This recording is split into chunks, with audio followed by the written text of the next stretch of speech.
This is Killer Kyle to WHEELZ of Fury.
This is my Padawan, Killer Kyle, and this is another edition of WHEELZ of Fury. And of course, as you can see, it's Clash of Champions. Now, I don't have my proper world title, but I have the second best thing, the WCW or NWA world title. Well, not even NWA world title. And then, of course, the Intercontinental title. Not the classic Intercontinental title, but the 2000s Intercontinental title. And then, of course, we got my man here with his original WWE title. And that big shit. Smaller, but John Cena, United States. Come on. It's supposed to spin, but maybe because I'm wearing it, it's not spinning properly anyway. So that should be a good show. I mean, it took a few weeks to see how this was going to turn out, but I mean, it's going to be cool. There's some good matches in there. Some other unique one that I kind of saw coming when you saw the commercial with Drew McIntyre. But I didn't think it's going to be good. Yeah, it should be a good show. Yeah.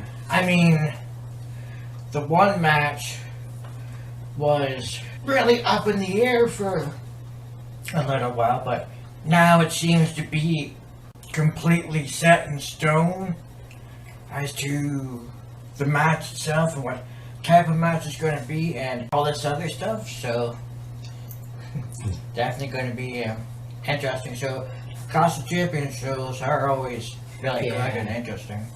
Yeah, I mean, through the years, even in WCW, they've always had some good matches, and again, you know, it's all about championships.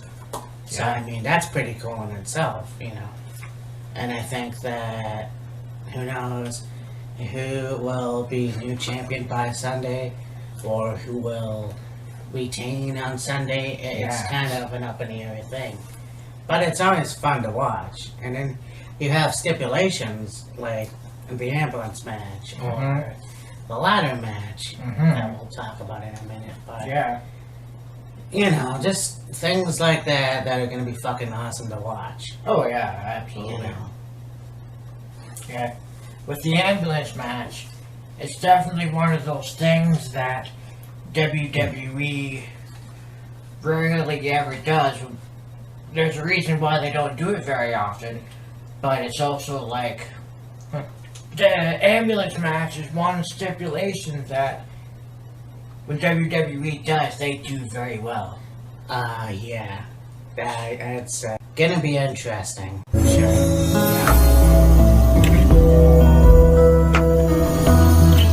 So I guess the first match we'll talk about is the Raw Tag Team Championship. You have Andrade and Hector Garza Jr. or Angel Garza. Yeah. And now Zelina Vega is no longer in the clan, so to speak. Yeah. But you have these two guys take on guys like the Street Profits, and I think it's awesome to watch these two guys, especially, the Street Profits, these guys definitely grew on me as a tag team. I thought once they came on the main roster, I didn't really know what to expect, but they are pretty entertaining. And I think that you look at Garza and Andrade, it's almost like they're falling apart, but you don't know for sure. Falling apart at the seams. Yeah. Yeah. So it'll be an interesting match on Sunday.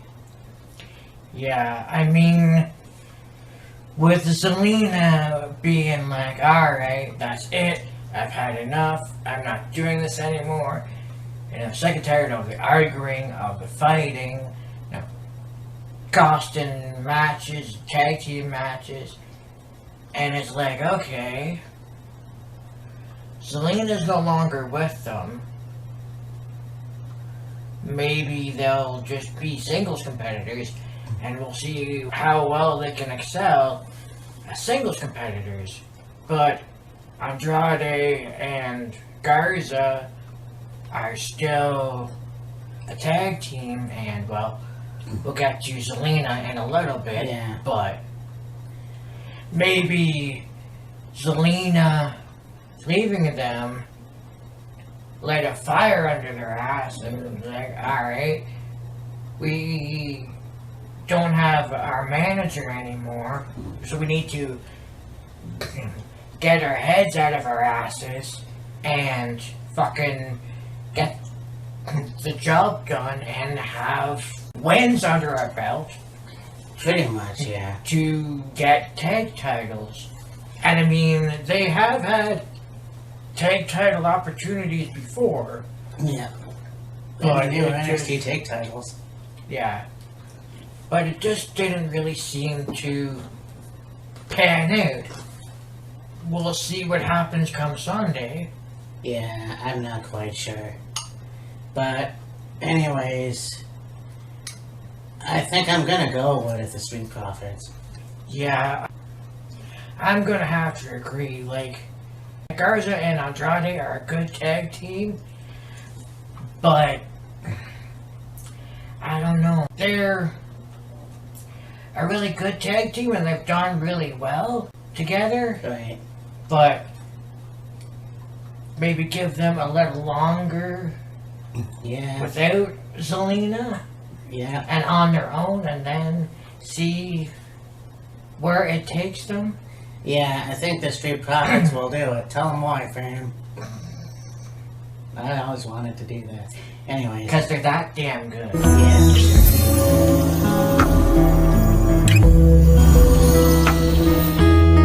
So now we go on to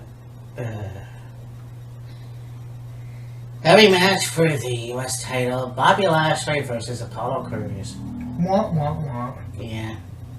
I mean, the whole thing with Cedric Alexander joining the Hurt Business, it's like, okay, you turn Cedric heel, fine, whatever.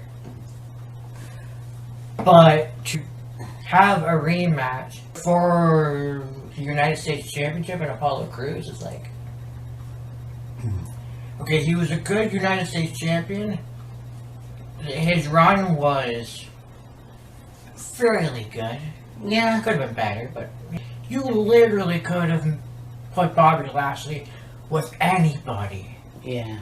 But because of this whole thing with Apollo and Ricochet wanting to get retribution on Cedric returning on them is why I feel that they're continuing on this saga. But at the same time, with the Hurt Business intertwining themselves with Retribution, I would say stop all this stuff with Cedric and Ricochet and Apollo Crews. They've started to direct their attention to Retribution. Keep your focus on that and work with it. Give them more airtime. Give them more TV time. And not just destroying shit and beating the fuck out of people. Actual matches. And make them matter.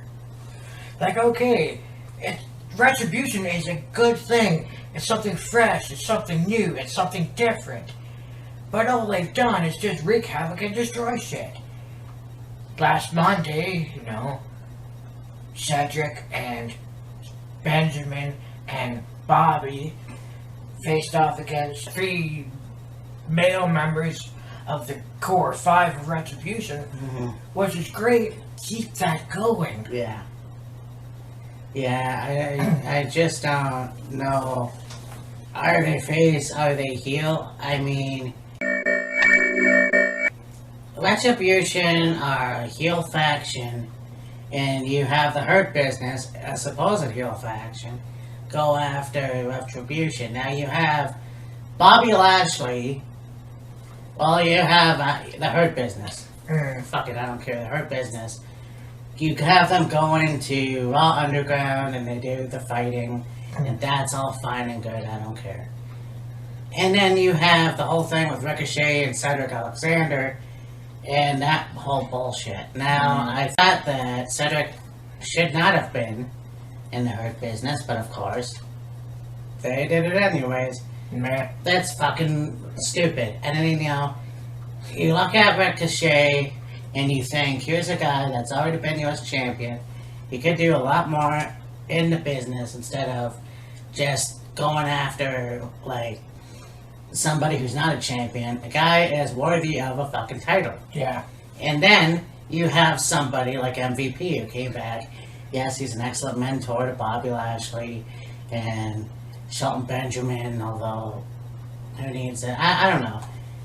It's a team that definitely could do more, you know, and to be controversial, if you will, they could be the next Black Evolution. Yeah. You know? Since MVP has been back, and both, well, Bobby Lashley was alliance with him, and then of course Shelton Benjamin came into the picture, and now Cedric Alexander's in the picture as well. Look where it's got them.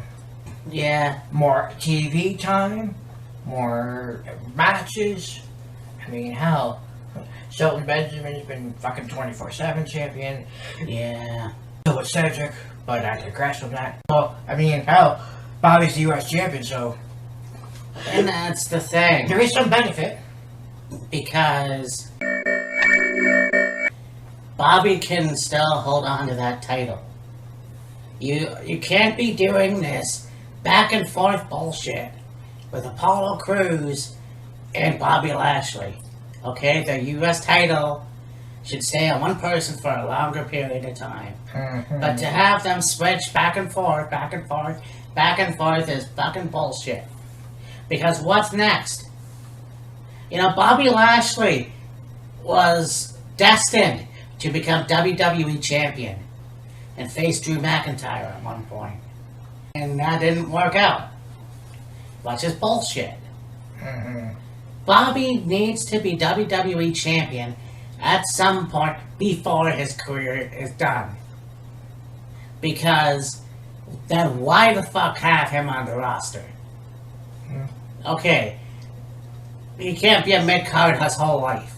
Otherwise, he can fuck off back to TNA and become the Impact champion once again. Because obviously, you have nothing for him in WWE. Yeah, I mean, I could very easily see the U.S. title staying on Bobby. Yeah, I'm gonna say Bobby. Because, like, they sort of be given the United States Championship same treatment they gave the Intercontinental Championship before Miz got a hold of it. Oh god, yeah. Fucking hot potato, the goddamn Oh, thing. shit, not fucking, I wanted to kill. You know, and that's the thing too. That's exactly what you're doing. Because, you know, it was bad enough to see the Intercontinental Championship being hot potato. Dean Ambrose, Seth Rollins, Dean Ambrose, Luke Harper, Dean Ambrose. It was bullshit. and now you're doing that with the U.S. title. You know, and to me, the U.S. title is rich in history, just like the Intercontinental title. Yeah, they're both mid-card championships, but look at the history. Oh, yeah. Harley Race, Benoit, Luger, you know, the list goes on and on. Flair. Flair. Steamboat. Rick Rude. Steve Austin. Yeah. And so, you have the whole bullshit. Right now, you know, yeah, one week it's Bobby Lashley, another week it's Apollo Crews, and then it's my MVP, then it's this, then it's that. Make up your fucking minds. I know. God damn. Yeah.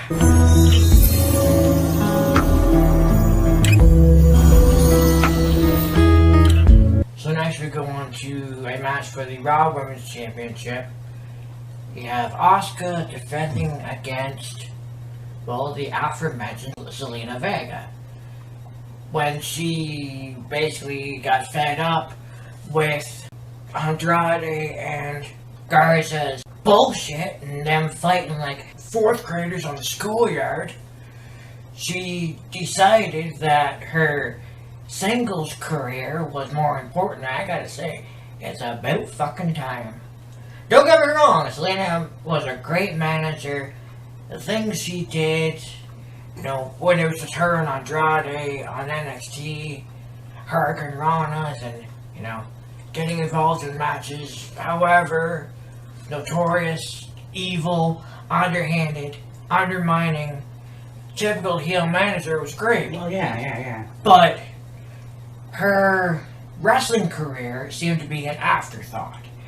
Yes, she had matches, but very few. And now it's like, alright, this is my time. We're going to focus on me, myself, and I. Focus on my singles career. And, well, I mean, have a match for the Raw Women's Championship right off the hop is okay. But, you know, I see Asuka retaining easily. Yeah, she could get the poison on at me any day. Anyways, yeah, you know, I like Zelina as a manager. I think she had a stellar match with Mickey James. Yeah? But, yeah, I mean, Asuka is... And you know what? And I'm going to say this because it is true. Zelina pointed out that Asuka was handed the Women's Raw Championship because Becky was pregnant and couldn't wrestle no more. So they had the Women's Money in the Bank match for absolute... I mean, they could have had a SmackDown woman win the match, but they chose Asuka, and that's fine. So, okay, I understand that logic. However, there's a lot of other wrestlers that were handed a title without even having to wrestle for it and win it. So I understand where Zelina's coming from, but at the same time... What makes you any different? Exactly. You haven't earned jack shit. Exactly. I can probably count on one hand the number of matches Zelina's had. 2 if I'm lucky. Yeah, so I have no idea a lot about her career in TNA, but I'd like to see how this goes. Again, I don't see Zelina winning the title. There is just no way. No.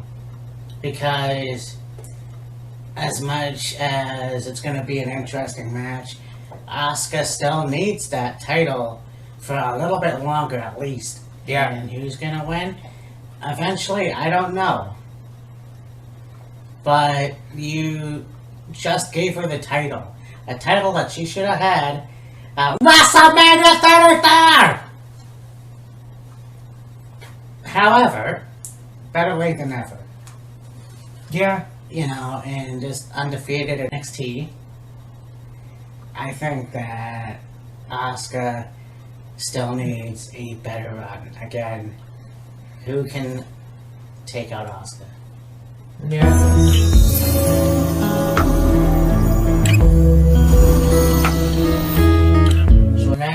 we go into a triple threat ladder match for the Intercontinental Championship. You have the Intercontinental Champion, Jeff Hardy, the phenomenal AJ Styles, and a man that we hadn't seen in months and returned a few weeks ago, proclaiming himself to be the Intercontinental Champion, even though he gave up the damn title because he wasn't able to wrestle. Yeah. And Sami Zayn. And it's like, okay, I kind of had a feeling it might go this way. Ladder match, maybe not necessarily, but definitely a triple threat match. But is it gonna be like whoever grabs both titles is the Intercontinental Champion, and then they just do away with one title and have one title? Yeah. Because they obviously need to, but it's like, okay, you already have a new Intercontinental Championship belt that you've had for a little while. You know, you don't need another new one, but it's like, get rid of Sami Zayn's Intercontinental Championship and keep the original Intercontinental Championship or whatever. And I mean, like, this match, I think should be a good match. And it will. And, you know, I really knew somehow that the Intercontinental Championship, it's a no-brainer. A ladder match. Yeah. Now, the whole thing with AJ Styles, I don't know what the hell that's all about. I think it was supposed to be AJ Styles and Jeff Hardy. Sami Zayn coming in and start proclaiming himself as the Intercontinental Champion. I don't know where that was. However, it brought me back to 1994. Shawn Michaels came back, and he, I don't think, was defeated for the championship. However, they had the Battle Royal, which Razor Ramon won. They had a match at WrestleMania for the Undisputed Intercontinental Championship. What they should have done is Jeff Hardy and Sami Zayn with both belts ceiling in a ladder match there. But for some reason, AJ Styles got involved. Well, actually, it was supposed to be AJ Styles and Jeff Hardy, but Sami Zayn came back and blah, blah, blah. So, I'm not sure where the fuck they're gonna go with this, because Sami Zayn still has his Intercontinental title. Jeff Hardy is the original champion, so I'm not even sure what the fuck is going on. Yeah. Are they gonna have two belts suspended? I don't know. Yeah, I don't know what's gonna happen in this match, how this match is gonna turn out. I will say, though, that they should keep the Intercontinental title on Jeff.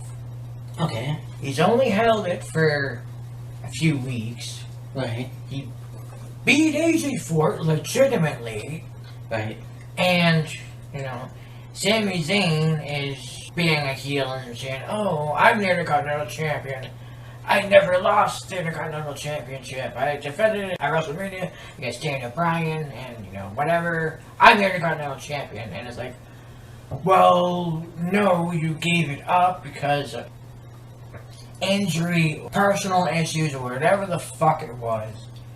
So now you must have went on WWEshop.com and got your own replica Intercontinental Championship or whatever the fuck, and proclaiming yourself the Intercontinental Champion. And it's like, dude, no.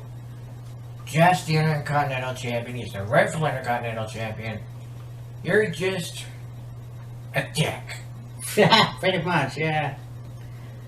I mean, I'm gonna disagree only because, look, Jeff Hardy has been a good Intercontinental Champion, and this whole storyline with him and his real life addiction issues, and that's fine and good. But you have a guy like AJ Styles, who I think didn't have a fair shake at the Intercontinental Championship. You know, and I'll tell you why. Because you have a guy who brought in Steve Parks, somebody that he's known for fucking ever, and he's the Intercontinental Champion. He starts this whole piss program, whatever it was called. Phenomenal Intercontinental Statistic System, I think, or something like that. Yeah. And it was really good. But no, you have AJ Styles lose to Jeff. And so it's like, really? I mean, let's have AJ have a fair shake at the Intercontinental Championship. Because, yeah, Sami Zayn came back. He still thinks he's the Intercontinental Champion. It's dumb. But, I mean, I want to see AJ do more with the Intercontinental Championship. Because, you know, it's one of those things where when I saw Shinsuke Nakamura win the Intercontinental Championship in WWE, it was like, holy shit. The guy that won the Intercontinental Championship in Japan and the Intercontinental Championship in WWE, you have the same thing in AJ Styles. Yeah. I wanted to see how far it was going to go. Oh, yeah. And I'm not taking anything away from Jeff. It wasn't his fault. The fact is that AJ Styles needs a better run at the title. And I want to see what more he can do as that kind of a champion. Because, yes, I understand he went from being a WWE champion, a main card wrestler, to a mid-card wrestler again. But I think it would be interesting to see what else he could do as the Intercontinental Champion. So for me, as much as I like Jeff, and, you know, even Sami Zayn, I am going to pick AJ Styles. Okay. I mean, Sami as Intercontinental Champion would have been interesting. It's just unfortunate circumstances arose, and, well, what happened. And as far as the situation with Jeff and AJ, okay, AJ became an Intercontinental Champion, which is great. I don't mind that at all. And then, you know, you have Jeff take the Intercontinental title from AJ, which, is, again, is fine. Yeah. And, you know, they've had a fairly good rivalry going. And then Sami Zayn comes back and gets thrown into the mix. And AJ and Jeff have basically just been dealt shitty hands and had to work with what they've got. And I mean, Jeff and AJ have had really good matches against each other. Yeah. Intercontinental or otherwise. So, I mean, there's nothing wrong with that. It's just, you know, weird circumstances as far as the Intercontinental title is concerned. As far as the eye can see. Yeah.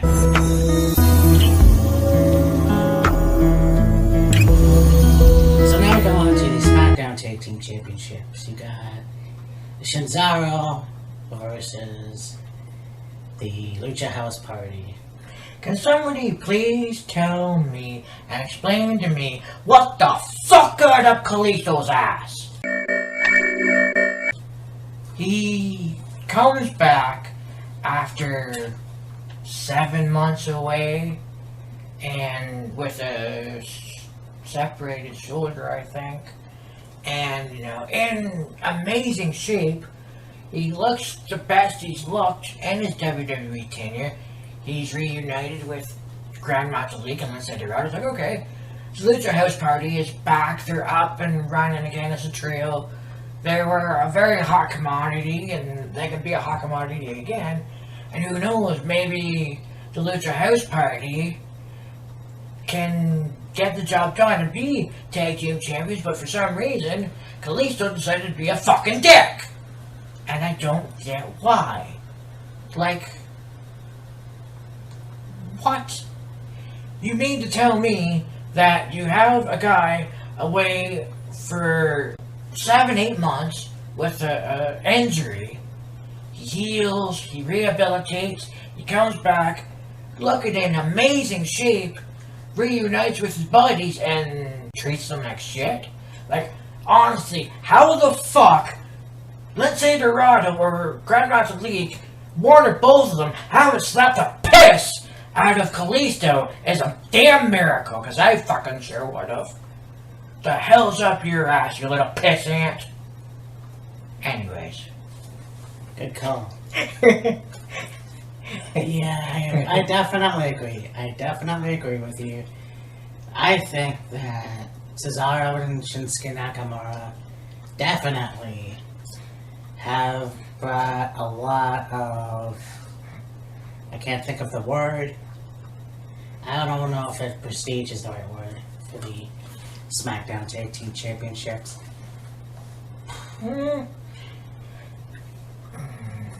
Yeah, that one's a tough call. Yeah, I don't know.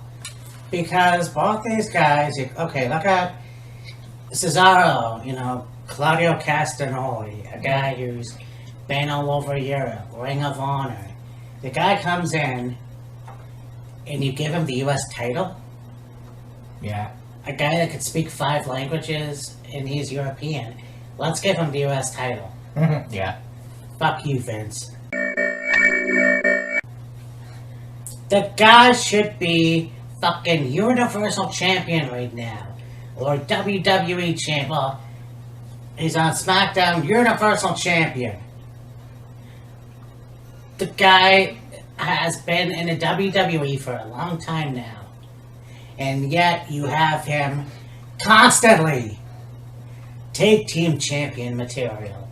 Tyson Kidd, Sheamus, Nakamura. Why? Why can't you have him with a singles title?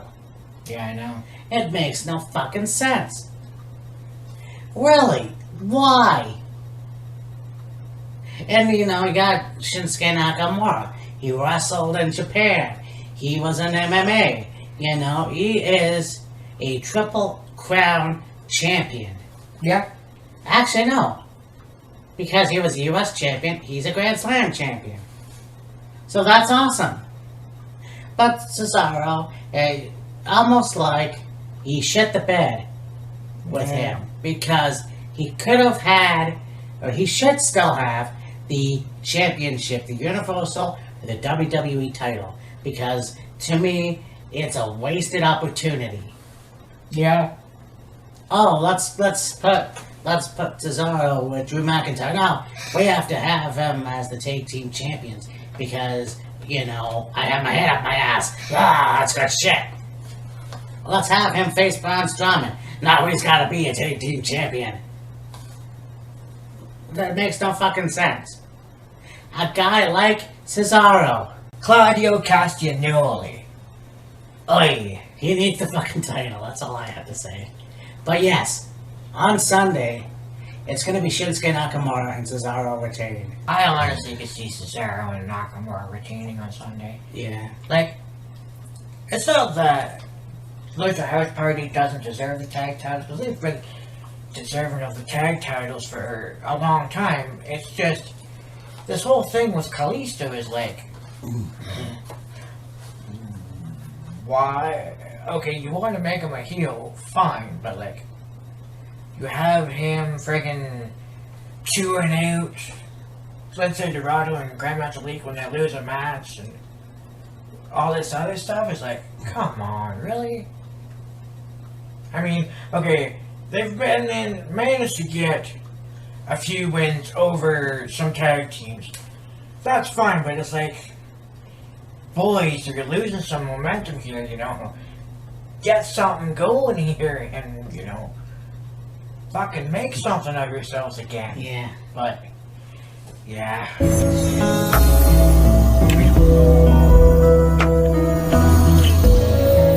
now we're on to the Women's Tag Team Championships. You have Nia Jax and Shayna Baszler taking on the Riot Squad. Having Ruby and Liv get back together and, that heartfelt moment on the Kevin Owens show is like, okay. That was basically like how I was feeling. But I digress. Yeah. It's fine. Yeah. And then, you have Nia Jax and Shayna Baszler brawling with each other and beating each other up and wanting to put a hurt on each other, and they throw them together and they become women's tag team champions. Like, okay, give Shayna her first title since being on the main roster coming up from NXT. Cool. Give Nia Jax another title that's cool. And, you know, I feel like the Riot Squad is deserving of a championship. When they were together, when Sarah was still with the company, they were a trio. They did fairly well together. You know, they had Ruby challenge for singles titles, which was fine. She didn't win. That's okay. And now that their women's tag titles are around, you put Liv and Ruby back together, which is fine. And, you know, it's like, okay, they're back together. They put their history behind them. They're looking to become women's tag team champions. It would be great to see our Nia Jax and Shayna Baszler, the team to take the titles from. I don't know. And with Liv and Ruby just being back together for a little while, they're still just as good as they were prior to everything that happened when they were individuals, let's say. Like, it would be great to see Ruby and Liv as the tag champions. I just don't feel like it could happen on Sunday. Well, and the thing that I really struggle to understand is, again, why are there no real good women's tag teams? I mean, you've got Shayna and Nia as the champions, but then you've got the Riot Squad. And as much as I want to see the Riot Squad go over, what more? Like, who's next? Yeah. Yeah, and that's kind of when I make this all the time an argument, because there's no reason to have the women's championship titles. You know, there's just no fucking reason. And again, 10 years ago, you would have had an opportunity. You would have had more variety. But there is no more variety. Yeah. Unless you bring in Jessamine Duke and Marina Schaefer or somebody like that. Yeah. Then basically, you just took a big fucking shit all over the women's division because you couldn't have a strong women's roster. Now, with the exception of Retribution, because now you have Mia Yim and Dakota Kai, I guess that's what you said. Maybe that can happen in the future, but for right now, there's no fucking way there is a huge, strong women's tag team division. Yeah. Because Nikki and Alexa, who knows what's going to happen with that? Yeah. So, who knows? I don't fucking understand it. So, I mean, I want to see the Riot Squad go over. I really, really do. I really do. But there's no way that's going to happen. As much as that can be possible, I could see Nia Jax and Shayna Baszler go over on Sunday. I don't know what else to say. So, yeah, I mean, as much as I don't want to say it, I'm going to have to say Shayna and Nia. Yeah.